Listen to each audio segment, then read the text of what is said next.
हम लोग आए हुए हैं ग्राम लोदीपुर, जो बेला प्रखंड अंतर्गत आता है। साथियों, मैं बता दूं कि जो हमारे भाई प्रेम कुमार हैं, वो अपना नौकरी और रोजी रोजगार के लिए दौड़ने जाते थे।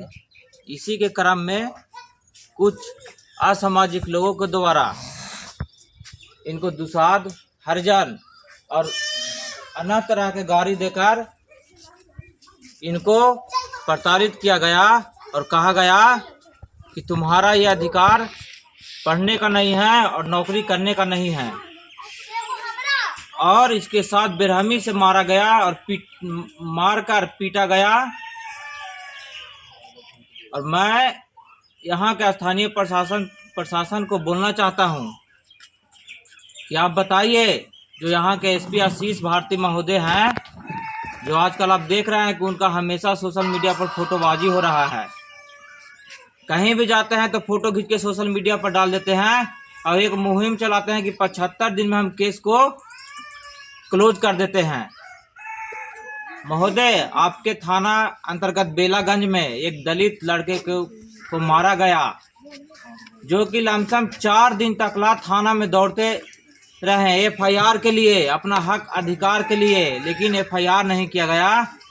4 दिन बाद इनका एफआईआर होता है, तब जाके पुलिस हल्का एक्शन में आता है, फिर भी अभी तक गिरफ्तारी किसी को नहीं हुआ है।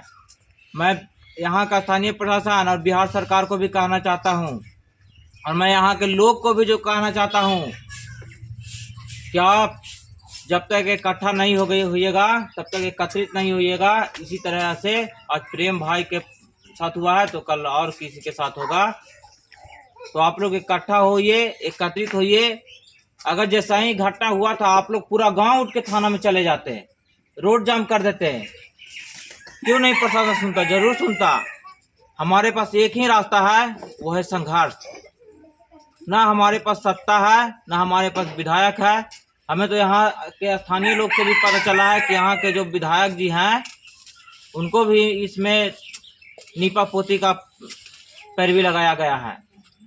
मैं यहाँ के दलित समाज से और अपने समाज से कहना चाहता हूँ कि आप वोट को अधिकार को समझिए, और ऐसे जो हमारे ही वोट पे हमारे ऊपर ही राज करते हैं और हमारे ऊपर ही शोषण करते हैं, उन्हें हम लोग एकत्रित होकर और बाबा साहब के दिया हुआ वोट को अधिकार को सही उपयोग करें। और दलित समाज जागिए और अपना वोट और अधिकार को समझिए। जब तक आप ऐसे लोगों को सत्ता में लाइएगा, तब तक अपराधी को संरक्षण मिलेगा और अपराधी को मनोबल बढ़ेगा। और मैं प्रेम भाई से विश्वास दिलाता हूँ कि हम लोग भीम आर्मी के लोग हैं। जिस भी केस में एंट्री मारते हैं और जिस भी केस को हम लोग उठाते हैं, उसे कभी छोड़ते नहीं हैं और लगे रहते हैं। जब तक न्याय नहीं मिलता है, तब तक संघर्ष करते हैं। ये हमारा पहचान है, भीम आर्मी का भी पहचान है। आपको संगठन मिल जाएगा, कई जात के नाम पे पार्टियों मिल जाएगा, लेकिन आज देखिएगा तो आपके साथ कोई खड़ा नहीं होगा। मात्र एक ही दलित का संगठन है, जो भीम आर्मी है। हम लोग प्रशासन से पहले घटनास्थल पर पहुंचे हैं। सर, ऐसा क्या है कि आए दिन हमारे गया जिला की अगर बात करते हैं तो दलितों के बीच में अपराध मतलब कि इस तरह से घटनाएं ज़्यादा घट रहा है? जैसे मुजफ्फरपुर अगर बात किया जाए तो मांझी का एक हत्या कर दिया, फिर बुरहानपुर में हो गया डेमा पंचायत में, वहाँ महादलित मतलब कि शेड्यूल कास्ट के ही लोगों को मर्डर कर दिया गया। फिर यहाँ पर इस तरह से घटना है। आखिर वजह क्या है कि दलित पर ही ऐसा अत्याचार कर रहा है? अब क्या मानसिकता है उन लोग के बीच में, क्या कहना चाहेंगे आप? देखिए, वजह हमारा यह है, वजह हम खुद हैं और कोई वजह नहीं है। हम लोग के साथ शोषण हो रहा है, तो इसका वजह हम, आप और दलित समाज है। समझ पा रहे हैं और एक मंच पे नहीं आ रहे हैं। जिस दिन हम लोग अपना वोट को वैल्यू समझ जाएंगे, एक मंच पे आ जाएंगे, उस दिन हम अपना वोट को अधिकार सत्ता के शासन में जो अपराधी पल रहे हैं, उन्हें हम जवाब दे देंगे। तो क्या पुलिस प्रशासन के इसमें कोई मतलब कि अथी नहीं है क्या? मिला क्या इस पर सोचते हैं, बताइए। अभी तक तो आप देख ही रहे हैं, कहाँ पुलिस से कहाँ मदद मिला। अभी तक तो घटना के 5-6 दिन हो गए, अभी किसी का गिरफ्तारी नहीं हुआ। जो कि आपको पता होगा, अगर कोई भी थाना में आवेदन जाता है तो 24 घंटा के अंदर एफआईआर करना होता है। तो पुलिस पे एफआईआर आप कर सकते हैं, लेकिन 24 घंटा नहीं, यहाँ 3 दिन 4 दिन हो गया लेकिन एफआईआर नहीं किया गया था। मतलब कम के रूप में लगाया गया है। जी, इसमें देखिए हम लोग धारा भी इसमें कम लगाया गया है, लेकिन हम लोग चाहेंगे और जो सुपरविजन होता है उनमें धारा को जोड़े और जोड़कर उचित न्याय दे, ताकि हमारे उसमें हमें ये नहीं कहना पड़े कि हमारे साथ अत्याचार हुआ, हमारे साथ मारपीट हुआ, और जब हम केस करने गए तो हमारे और उसमें धारा भी कम लगाया गया, एक छोटा, ताकि हर किसी का इस भारतीय संविधान में उसका समानता और स्वतंत्रता का अधिकार है, तो वो अपना हक और अधिकार के लड़ सकता है। अगर इसमें धारा कम है तो यहाँ के डीएसपी महोदय से मैं कहना,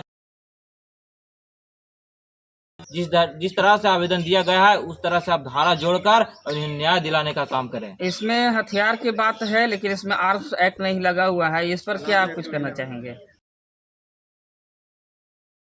अब एक्ट नहीं लगा हुआ है, जो कि आवेदन में आप देखे लिखा हुआ है, आवेदन में लिखा हुआ है कि हथियार के खुत्था से मारा गया है, तो उसमें आप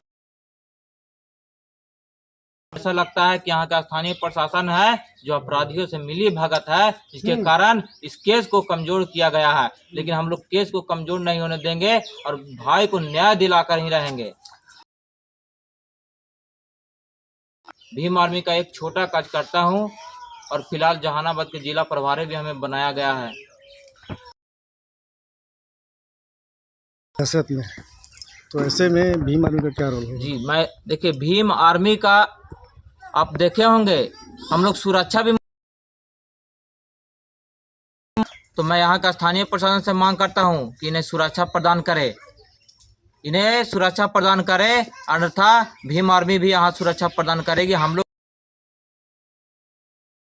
और जैसे हो वैसे लेकर हम लोग खड़ा रहेंगे, लेकिन परिवार पर एक आंच नहीं आने देंगे। अगर यहाँ के पुलिस प्रशासन सुरक्षा करने में असमर्थ है या उनके पास पुलिस नहीं है, तो हम भीम आर्मी के लोगों को बोले थाना में भर देंगे और हम अपने लोगों को न्याय कैसे दिलाया जाता है वो हम लोग को बखूबी पता है। अगर थाना अरेस्टिंग अपराधियों को नहीं करती है तो आप उसके लिए क्या न्याय दिलाने के लिए कीजिएगा सर जी? हम आज यहाँ आए हैं, हम लोग यहाँ के प्रशासन 10 दिन के अंदर गिरफ्तारी नहीं हुआ तो मैं चाहूँगा कि इस गांव के सारे लोग यहाँ से उठकर चले और थाना में जो थाना अध्यक्ष हैं उनके समक्ष हम लोग बैठेंगे, और जब तक गिरफ्तारी नहीं होगा तब तक हम लोग उठेंगे नहीं। आपका नाम क्या हुआ बाबू? मेरा नाम प्रेम कुमार हुआ। क्या घटना के बारे में कुछ बताइए। सर घटना के बारे में सर, हम दौड़ने वाला सर तैयारी करते हैं सर। अच्छा सर, कहाँ की घटना है, कितना बजे टाइमिंग उसका क्या है? 4 साढ़े 4 बजे की घटना है।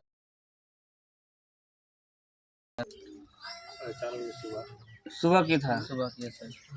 तो उसमें क्या हुआ आपके साथ में, कुछ बताइए अपना। सर हम दौड़ने गए थे तो हमें टारगेट करा गया था सर, हम दौड़ने में बहुत अच्छा है सर, और लांगी मारा तो हम मुझसे बोले भाई लांगी क्यों मार रहा है, बस इतना ही बोले और मारने लगा सर, 2 लड़का मिलकर। क्या नाम था उस दोनों का? वो दोनों का सोनू नाम है सर। उस घर कहाँ है, कहाँ का? और जैसे मैं आप सब लोग कहते हैं कि देश आज़ाद हो गया है, लेकिन हमें नहीं लगता है कि देश तो आज़ाद हो गया है, लेकिन हम लोग आज़ाद नहीं हो पाए हैं। आज आज़ादी का जो दौड़ने जाता है और उन्हें कहा जाता है कि तुम नौकरी करेगा दलित, इसके उसी क्रम में मारपीट करेगा, नौकरी करने का अधिकार नहीं है, तो हम लोग आज़ाद नहीं हुए हैं, इस आज़ाद देश में है, लेकिन अभी भी हम लोग गुलाम हैं। और गुलाम है तो यहाँ के जिनके पास पैसा है वो अपना पैसा के बदौलत थाना में पैरवी कर लेते हैं और हम लोग को दबा दिया जाता है। जैसा ही एफआईआर किया था वैसा ही उसके घर पे प्रशासन जाती, और अगर वो नहीं मिला था तो उसके घर के लोगों को मजबूरन थाना में आकर गिरफ्तारी दे। अपराधी भी आपको मतलब मेरा माता जी अकेले थे, हम गए मेडिकल में भर्ती थे मगध में सर। केस करेगा तो हम तुम्हारे साथ भी अत्याचार करेंगे। तो इस बात को फिर थाना में जानकारी दिए थे कि अपराधी लोग घर आके धमकी दे रहा है? ये सर ये अरेस्टिंग के लिए कुछ कर रही है? सर अभी तक तो कुछ नहीं किया गया है। थाना के लोग आपसे मिले हैं आपके घर पर? हम मेडिकल में